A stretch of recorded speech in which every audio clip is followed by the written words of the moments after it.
My name is Maria. This is my story. It is a story about never giving up, even when life becomes very hard. I was born in a small village. My family was very poor. We had a small house with only 2 rooms. My father worked in the fields every day. My mother helped him and took care of me and my little brother, Carlos. When I was 7 years old, something terrible happened. My father got very sick. He could not work anymore. We had no money for food. We had no money for medicine. Every day was a fight just to eat something. My mother cried every night. She thought we would not survive. But she never stopped trying. She worked day and night to find food for us. She taught me something very important. Maria, we must never give up. Even when everything looks impossible, we must keep trying. When I was 8, I started going to school. The school was very far from our house. I had to walk for 2 hours every morning. I had to walk 2 hours back home every afternoon. Many children stopped going to school because it was too hard. But I remembered my mother's words, "Never give up." At school, I was different from the other children. They had nice clothes and good shoes.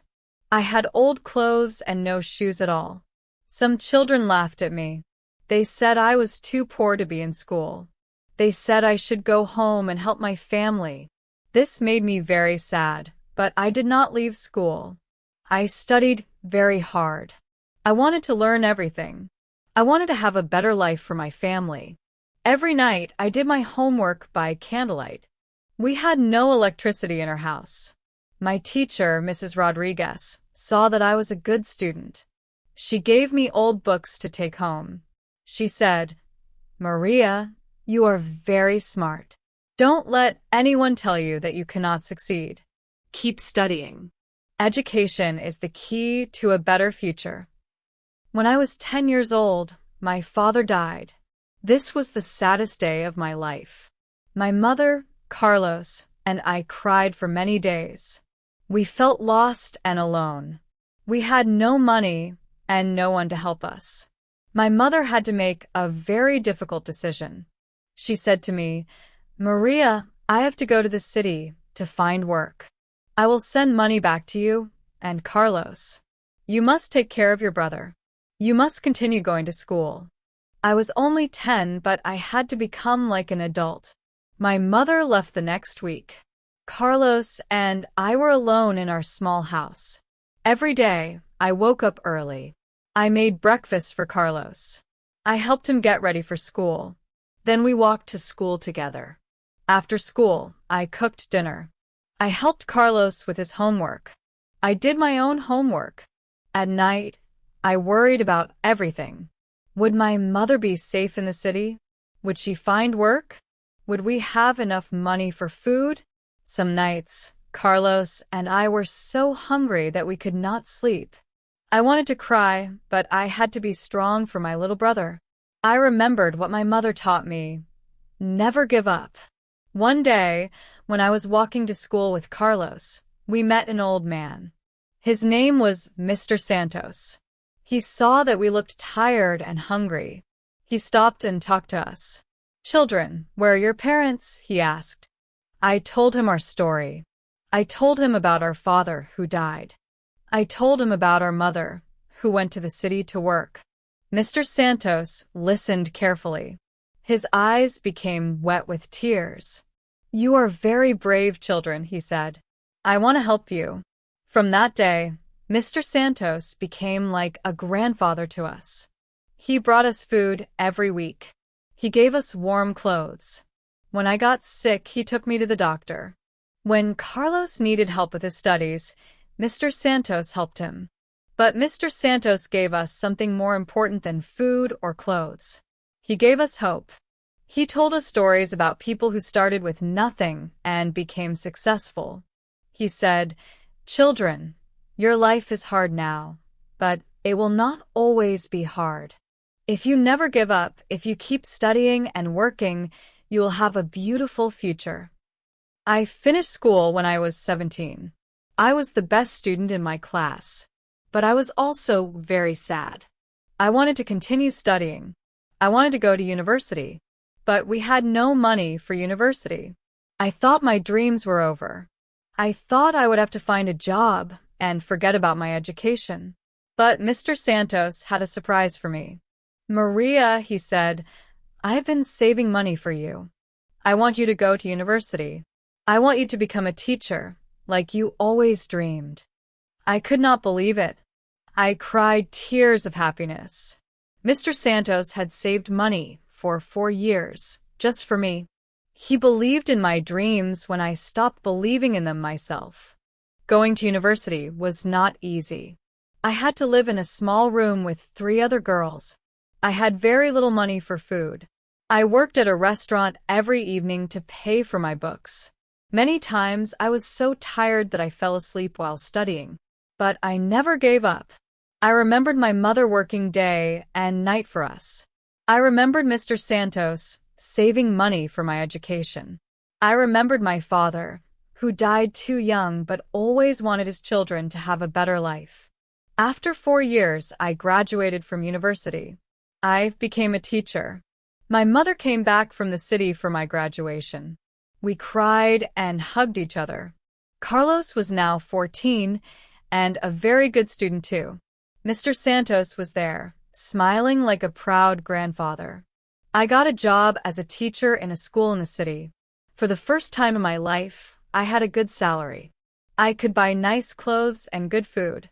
I could help my mother and Carlos. Life was finally becoming easier. But I never forgot where I came from. I never forgot the children in my village who were like I was, poor, hungry, but full of dreams. Every month, I sent money to help poor children in my village go to school. I bought books and school supplies for them. During my vacations, I went back to the village to teach children who could not go to school. I saw many children who reminded me of myself. They had old clothes and no shoes. They were hungry and tired, but they wanted to learn. They had dreams. I told them my story. I said, I was like you once. I was poor and hungry. People said I could never succeed, but I never gave up. Look at me now. If I can do it, you can do it too. When I was 25, I met a man named Diego. He was also a teacher. He was kind and gentle. He made me laugh. We fell in love. Diego understood my story. He understood why it was important for me to help poor children. He supported my dreams. He helped me with my projects in the village. We got married 2 years later. It was a small wedding, but it was perfect. My mother was there.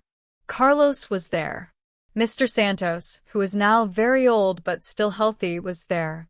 All the children from my village came to the wedding. They sang and danced. It was the happiest day of my life. Diego and I bought a house near the school where we worked. We were happy together. We both loved teaching. We both loved helping children learn and grow.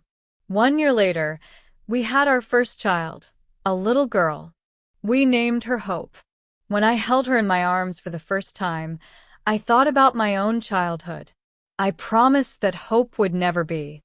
1 year later, we had our first child, a little girl. We named her Hope. When I held her in my arms for the first time, I thought about my own childhood. I promised that Hope would never be hungry. She would never be poor. But I also promised that she would learn the importance of helping others. When Hope was 3 years old, something terrible happened. Diego got very sick. The doctors said he had cancer. They said the treatment would be very expensive. They said there was no guarantee that he would get better. I felt like my world was falling apart. I was so afraid of losing Diego. I was afraid of being alone with Hope. I was afraid that history was repeating itself.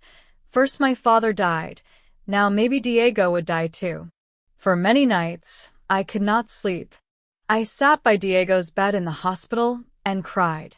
I prayed to God to save my husband. I felt angry and confused. Why was this happening to us? We were good people. We helped others. Why did we have to suffer? One night, Diego took my hand. He was very weak, but he smiled at me. Maria, he said, remember what you always tell your students. Remember what you learned when you were a child. Never give up. We will fight this together. His words gave me strength. I remembered my mother, who never gave up even when my father was dying. I remembered my own childhood, when every day was a fight. I remembered all the times I wanted to quit, but I didn't. I decided to fight. I sold everything we had to pay for Diego's treatment. I worked extra hours to make more money. I asked my family and friends for help. I never stopped believing that Diego would get better. The treatment was long and difficult. Diego was in the hospital for 6 months. There were many days when the doctors thought he would not survive. There were many days when I thought I would lose him. But Diego was strong. He was a fighter like me. Slowly, very slowly, he started to get better. After 1 year of treatment, the doctors said the cancer was gone. Diego would live. My prayers had been answered. When Diego came home from the hospital, we both cried tears of happiness. Hope ran to her father and hugged him. "Daddy, I missed you so much," she said. That night, as we sat together as a family, Diego said to me, "Maria, this experience taught me something important. Life is precious. Every day is a gift. We must use our time to do good things. We must help others. We must never give up on our dreams." After Diego recovered, we decided to start something special. We wanted to build a school in my village, a school for children who could not afford to go to regular school. It seemed like an impossible dream. We needed a lot of money. We needed teachers. We needed books and supplies. We needed support from the government. Many people said it could not be done. But we had learned something important. When you never give up, miracles can happen. We started small. We saved every penny we could. We asked other teachers to volunteer. We wrote letters to companies asking for donations. We organized events to raise money. Slowly, our dream started to become real.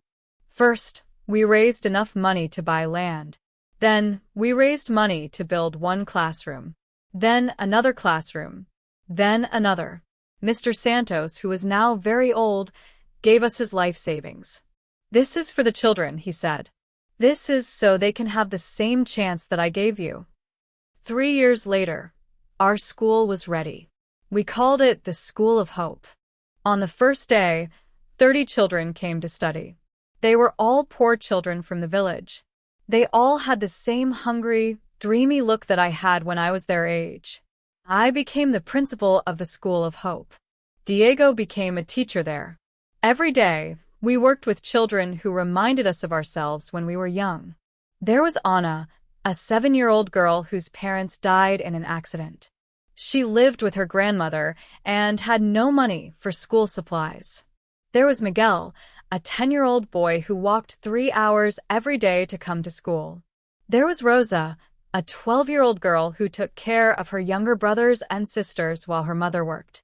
All of these children had difficult lives. All of them had reasons to give up. But they came to school every day. They studied hard. They dreamed of better futures. I told them my story every week. I said, "Children, I know your life is hard. I know you are tired and sometimes hungry. I know people tell you that poor children cannot succeed. But I am here to tell you something important. Never give up. If you keep trying, if you never stop believing in yourselves, you can achieve anything." Years passed. Hope grew up to be a beautiful, intelligent young woman. She saw how her parents helped poor children. She learned the importance of never giving up. She learned the importance of helping others. When Hope was 18, she decided to become a doctor. She wanted to help sick people, especially poor people who could not afford medical care. I was so proud of her. She had chosen a difficult path, but I knew she would succeed. She had the same determination that helped me succeed. Carlos, my little brother, also became a teacher. He married a wonderful woman and had 2 children. He opened his own school in another poor village. Our family's mission was growing. Mr. Santos died when he was 92 years old. At his funeral, hundreds of people came to say goodbye. All of them were people whose lives he had touched. All of them were people he had helped. I spoke at his funeral. I said, Mr. Santos taught us that one person can change many lives. He taught us that kindness is the most powerful force in the world. He taught us to never give up on each other. 20 years after I started teaching, something wonderful happened. The government heard about our school. They heard about how we were helping poor children get an education. They heard about how many of our students went on to university and became successful. They gave me an award. They called me Teacher of the Year. I was invited to speak at conferences around the country. I told my story to thousands of people. I talked about the importance of never giving up. I talked about the power of education to change lives. But the most important recognition came from my students. Every year, former students came back to visit the school. They came as doctors, teachers, engineers, business owners. They came to say thank you. They came to tell me that I had changed their lives. One day, Anna, the little girl whose parents died, came back to visit. She was now a successful lawyer. She had tears in her eyes as she talked to me. Mrs. Maria, she said, when I was 7 years old, I wanted to die. I thought my life was over when my parents died. But you taught me to never give up. You showed me that I could have a different future. Because of you, I never stopped trying. Now I help other children who have lost their parents. I want to be for them what you were for me. Now I am 50 years old. Diego and I have been married for 23 years. Hope is a doctor, working in a hospital for poor people. She is married and has given us 2 beautiful grandchildren. The School of Hope now has 200 students. We have built a library, a computer room, and a playground. We have 15 teachers, all of whom believe in giving every child a chance to succeed. But more importantly, our students are now adults who are helping others. They are teachers, doctors, lawyers, and business owners. They are building schools in other villages. They are helping poor families. They are spreading the message. Never give up. Every morning, when I wake up, I think about my journey. I think about the little girl who walked 2 hours to school with no shoes. I think about the 10-year-old who took care of her little brother. I think about all the times I wanted to quit, but didn't. I think about my mother, who taught me to never give up. I think about my father, who died too young but gave me the gift of determination. I think about Mr. Santos, who believed in me when I didn't believe in myself. I think about Diego, who supported all my dreams. Today, I want to share my story with you because I want you to understand something very important. Your current situation is not your final destination. Maybe you are facing difficult times right now. Maybe you feel like giving up. Maybe people have told you that you cannot succeed. Maybe you look at your problems and think they are too big to solve. I want to tell you what my mother told me when I was 7 years old. Never give up. Even when everything looks impossible, keep trying. I want to tell you what Mr. Santos told me when I was 10. Your life is hard now, but it will not always be hard. If you never give up, you will have a beautiful future. I want to tell you what Diego told me when he was sick. Remember what you learned when you were a child. Never give up. We will fight this together. Life will test you. It will knock you down. It will make you cry. It will make you want to quit. But every time life knocks you down, you have a choice. You can stay down, or you can get up and keep fighting. Choose to get up. Choose to keep fighting. Choose to never give up. My story is not special because I am special. My story is special because it shows what can happen when an ordinary person refuses to give up. I was just a poor girl from a small village. I had every reason to fail. I had every excuse to quit. But I didn't quit. I kept going. I kept learning. I kept helping others. I kept believing in my dreams. And look what happened. I got an education. I became a teacher. I helped hundreds of children change their lives. I built a school. I raised a wonderful family. I found love. I found purpose. I found happiness. None of this would have happened if I had given up. Your story is still being written. No matter how old you are, no matter what problems you are facing, no matter how many times you have failed, your story is not over. The next chapter could be the one where everything changes. The next chapter could be the one where your dreams come true. The next chapter could be the one where you become the hero of your own story. But only if you never give up. So promise me something. Promise yourself something. Promise that no matter what happens, no matter how hard life becomes, no matter how many people tell you that you cannot succeed, you will never give up. Promise that you will keep trying. Promise that you will keep learning. Promise that you will keep believing in yourself. Promise that you will help others along the way. Because when you never give up, miracles happen. When you never give up, dreams come true. When you never give up, you become the person you were meant to be. This is my story. This is my message. This is my promise to you. If I can do it, you can do it too. Never give up.